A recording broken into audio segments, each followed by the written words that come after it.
All right, welcome back. That was a presentation and submission on the floor of the Senate some time ago.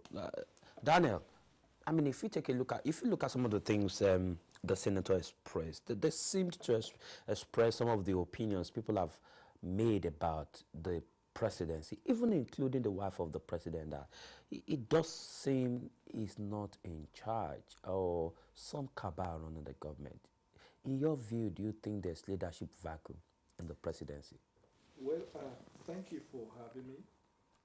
Well, constitutionally, there is no vacuum because a constitutional situation where vacuum can be said to be created in government is if, for example, the president of the Federal Republic of Nigeria travels out of the country without transmitting power, or a situation where the president and the vice president both travel without transmitting power to the Senate president, or any of these circumstances, then it can constitute a vacuum as far as the Constitution is concerned. But where the president manned the position and there is no such thing, then constitutionally there is no vacuum. But if what you are saying is with regards to the problem, the seeming problems we see in government for which you would have expected that the president would have acted, but unfortunately in many occasions, you find that the president is either passive or completely silent about that kind of situation. I would then tell you that a lot of Nigerians share this same sentiment that sometimes you wonder who is calling the shots in Villa.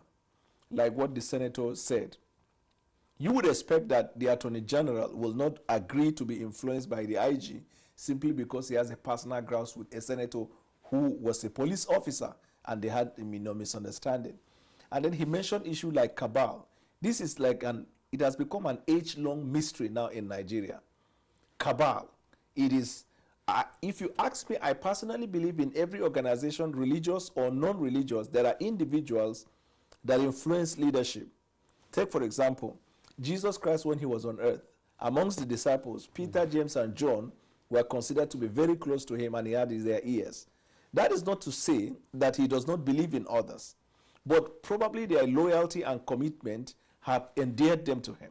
Now, even in family homes, you see father and mother having children, there will be one son or one daughter somewhere that sort of have the attention of the father. So if that is the premise on which we are mentioning cabal, then in every organization that exists. But I think that it is being said, the cabal thing is a cliche, so to speak, regarding the negative effect of certain people who either are in government or are not in government. And to be honest with you, so many things are going wrong. I'm being honest, I support this government, but so many things are wrong with this administration where people just say cabals are operating, and you cannot prove otherwise. Because, for example, if you look at the appointment of the DG of the NIA, it's an appointment that has created a lot of uproar, and complaint. And the president personally has not said anything regarding that. His spokesman has issued a statement that in itself is misleading. So if you look at the crisis in the Middle Belt, the crisis in the Northeast, the strength, let me put it this way, like the gift of the curse, the strength of the president is now coming back to be his weakness. If you go to the Northeast, people are eternally grateful that the president came to power because he was able to fight Boko Haram. But then he's unable to deal with herdsmen and farmers' clash. Corruption is one example. The government is concertedly putting efforts in fighting corruption. But there are lots of people who are in government and alleged to have been corrupt, for which you will expect that the president will wield the stick, and nothing seems to be working. So if you look at it from that perspective, then you will agree with the perception that the people hold that it seems that there are some people who are cutting the shots and there are some people who are really controlling power. So in your view, does that make the position of Mr. President not tenable in an advanced world, right, where there are such crises, where it does appear that the government does not, the leadership is not having their hands in charge of situations like the killing in Benue? Mr. President himself has not made any statement, not even a visit to the place, not even a condolence message to victims. Right. It can happen in an advanced world where the president or the prime minister wouldn't have gone to such places. Do you think the position of Mr. President is still tenable with all the crises around him? Yeah, there are some things that are not justifiable. For example, the role he played in the aftermath of the crisis is not justifiable. I have said it in a lot of television stations in Nigeria that the president made a very big mistake. And I want to believe that there are, and it boils down to the issue of cabal, there are people close to him that may have, dropped some words to his ears to make him feel like it is just a communal clash between farmers and herdsmen. Absolutely. And the opinion I hold is, if you look at our constitution, section 14 or thereabout, it says the primary responsibility of government is the protection of life properties and the dignity of the people. So while we wait to determine who is at fault, who is not at fault, colony is the one that is the solution, ranches is the solution, the government cannot afford to sleep and watch innocent citizens murdered in cold blood. Some women, you see their stomach ripped open. It has never happened in the history of Nigeria. That kind of heinous crime that people commit with their eyes wide open. And leadership is a leadership that rises to occasion, like we talked about, anywhere in the world. But you see, a lot of things can be said to be involved in this. When you look at the fact that the president himself is a herdsman, all right? And then you look at individuals giving the impression that the herdsmen are innocently moving and then somebody's killed. I agree for a fact there are militias in these communities where you have farmers. And I agree for a fact that they are also involved in these clashes. Okay, let me put you on hold there because we need to go on a short break now. Of course, there are several factors involved in this, including militias, but we'll continue on that level when we return from this break.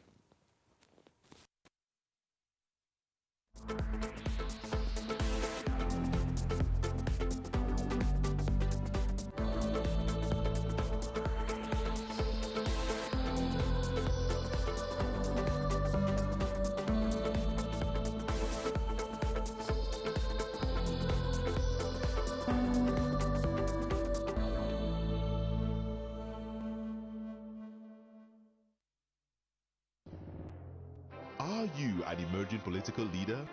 Is the future of Nigeria of any importance to you? Would you like to engage with the 2019 presidential aspirants? Then join us at the Emerging Political Leaders Summit 2, the Presidential Aspirants Edition, scheduled to hold on March 20th and March 21, 2018 from 9 a.m. to 4 p.m. daily under the co-chairmanship of Mr. Frank Weke Jr. and Senator Yusuf Dati Baba Ahmed. Venue, International Conference Center, Abuja. Theme, Audacity of Performance. Farewell to failed campaign promises. Aspirants expected at the summit would include President Muhammadu Buhari, Senator Rabiu Kwankwaso, Alhaji Atiku Abubakar, Professor Kingsley Moghalu, Alhaji Sule Lamido, Governor Ayodele Fayoshe, Governor Ibrahim Dankwambo, Mr. Donald Duke, Mr. Ahmed Buhari, Mr. Fela Durute, Mr. Adamu Garuba II, Major Hamza Al-Mustafa, Alistair Soyode, Dr. Thomas Wilson Ikubese, and a host of other aspirants. To register or obtain additional information, log on to www.eplsummit.ng or call 0909 333 2019. Emerging Political Leaders Summit. If not now, when?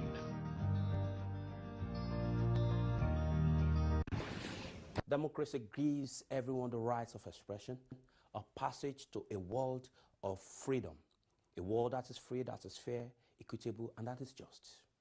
But indeed, how just, fair, and equitable is democracy to the people? How economically free are the people in a world of globalization? Join the discussion, have your say here, live on Ben Television on News Punch. Live on Ben Television on News Punch. All right, welcome back, and I'm still joined by Daniel Bwala, member, Lincoln's Inn here in London.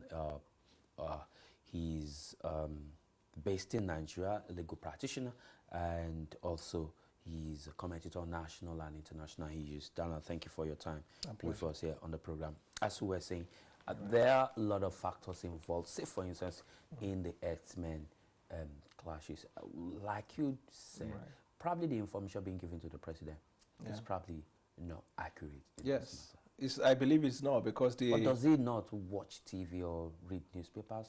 I believe he does, but even beside reading newspaper and watching television, as the president of the Federal Republic of Nigeria, he is entitled to, and he does receive, national intelligence briefing on every day, on a daily basis, on security situation across the country.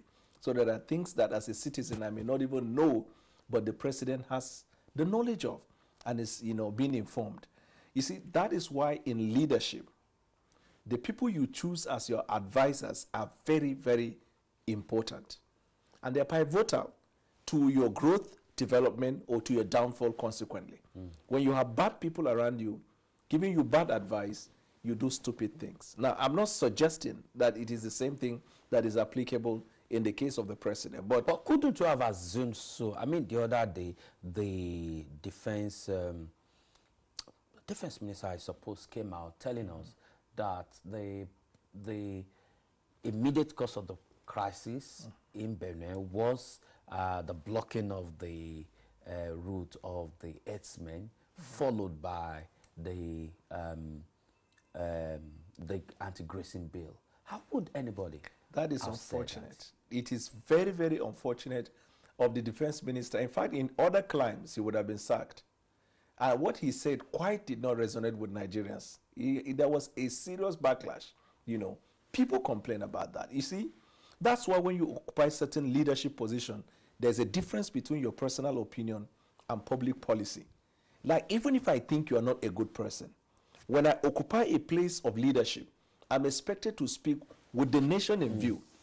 That kind of statement or position is divisive. And that is the kind of information Mr. President gets. Perfect. Probably received. Right. And then judgment is tainted. Correct. Now, look at it. The Inspector General of Police, when he was asked to go to Benue, before he even traveled to Benue, he said it's an issue between the herdsmen and farmers. It's just communal clash. Already took a wrong position. He is the one that will brief the NSA or brief the president on the matter. The defense minister told you that the causation, the immediate cause of the effect, is because some people's roads were blocked. That's the information that will get to the president. And all other intelligence platform in the country. Now, if they hold the same position, that gives you the impression of what the president hears. And that is why a lot of people believe may have informed his decision not to go to Benue. And does he not get briefing from the state governor? Being the chief security officer of the state, is he not supposed to take security briefing from the governor? He is. Especially when they have their neck meeting. He is. But the problem, when they have their Council of State meeting. Yeah, Council of State meeting. But the problem is with our constitution. The governors politically occupy positions like that. But it is intriguing that the governor that is quote-unquote said as the chief the security officer of the state does not have the security intelligence and apparatus of the state, cannot even command or order the commissioner of police. He cannot order the brigade commander. They take their orders from Abuja, and that's why people are advocating for the amendment of the constitution that will give them power to have state police. Now, if governors had control of their states and the security apparatus, in a situation like that, they would have been able to curb the problem before there is an intervention. But when orders are taken from Abuja, if the governor issues an order or pass out a statement and it is not being carried out, if you look at the case of Benue, the governor was practically helpless. The only thing he didn't do was to cry publicly. When he went to Villa with anger. After meeting with the president, he addressed the press. You could see the anger in him. I want to believe, and this is my position seriously, the president is someone who means well for the country. He's surrounded by bad people. I have said it over and over, and it bears repeating. The president has got to sit up, do cabinet rejigging, sack people who are not effective, bring good people, and especially now that we're approaching 2019 election. Certain things are happening if the president does not manage it well. Forget about palpitations. Forget about the inability of the opposition to bring out a strong candidate. Anything can happen in 2019 if you don't do the right thing. In 2019 if the right thing is not done. Samuela, good evening. Thank you for joining us on the program today. Where is Samuela calling from? Samuela? I'm calling from Abuja. From Abuja. Thanks for joining us. Go ahead and make your point. Okay. I really appreciate what Mr. Bwala is saying. I'm calling from Abuja. Hello, are you hearing me? We can hear you. Go on. Okay, yeah. I just want to say I really appreciate what Mr. Daniel Bwala is saying. Daniel Bwala is somebody that has been speaking a lot, Go on. In various programs, in so many television programs, and I've been following him, especially when he's having any presentation to do or any discussion like this. Yes, especially the state of the nation. Actually, when we look at the issue of the herdsmen and the farmers clashes, one can say precisely that honestly, we didn't see an issue of herdsmen and farmers clashes. We only see a kind of invasion of communities in Nigeria by the herdsmen. And it's unfortunate that the authorities are looking the other way. They are not trying to look at it holistically. You know, issues like that, they should look at it holistically. They should come in and then do the needful. You know, you can't just continue to say it is just herdsmen and farmers clashes. Whereas we know at the end of the day, we know what is going on, because you see, it is the herdsmen that actually move from one community. You can't have a herdsmen farmers clashes in Adamawa, have herdsmen and farmers clashes in Kaduna, have herdsmen and farmers clashes also in Nasarawa, Plateau, Benue, Enugu, and almost. Why is this herdsmen and herdsmen and herdsmen and herdsmen? This is something that the administration has to sit down and look at it critically, because it just can't go like this. Why didn't we have Yoruba clashes with maybe a group of Yorubas that are in one state, or the other clashing with maybe people in Sokoto or any other place like this? But you find out that always it is the herdsmen. It is the herdsmen and communities and communities and communities. And you know, the administration, they are not looking at it. You know, it's a high time for them to sit up. It's a high time for them to move in. And some of those utterances that are coming from the administration, maybe those people that are around Mr. President, is worrisome. And people are not comfortable with some of those comments, because they have to live above board. They have to show that, look, Nigeria is their own constituency. All right. Nigeria is their own place. All right, Samela, thank you. They have to look at it as if it is an issue that has to do with Nigerians. All right, Samela, thanks a lot. Thanks for your contribution all the way from Abuja on the show today. In the few minutes that we got to go now, what advice you have for the president? Well, my advice to the president will be that the president should always be guided by one fact: the Constitution of the Federal Republic of Nigeria. When he took that oath, he took the oath to abide, promote, and execute the provisions of the Constitution. The Constitution says the protection of life and the welfare of the people is the primary existence of the government. Where you cannot, the protection of life is even elementary. Societies have gone beyond that to begin to ask for social amenities as of right, healthcare system, education, and the rest. Now, we're not even talking about those ones. We're talking about right to life. Fundamental right to life now has become an issue. You have to beg the government to leave. So my point is, the president will have to reflect on the oath he took to promote this constitution. And then number two, the president, as much as possible, should try to avoid to always have second opinion. I mean, it is difficult usually. But when you get security briefings like that, sometimes, in my opinion, read newspapers and see what is happening in the country. And then above all, the president is a man of integrity. He is a good man. And these people should not be allowed to spoil the good name that he has. All right, Daniel Bwala, member Lincolns in London, national and international, commentator on national and international issues, legal practitioner at the moment based in Nigeria. Thank you for taking your time to join us live in our North London studio here. We look forward to having you again the next time you are in town. We're going to short break now, bring in my next guest. But before, let's quickly take this clip.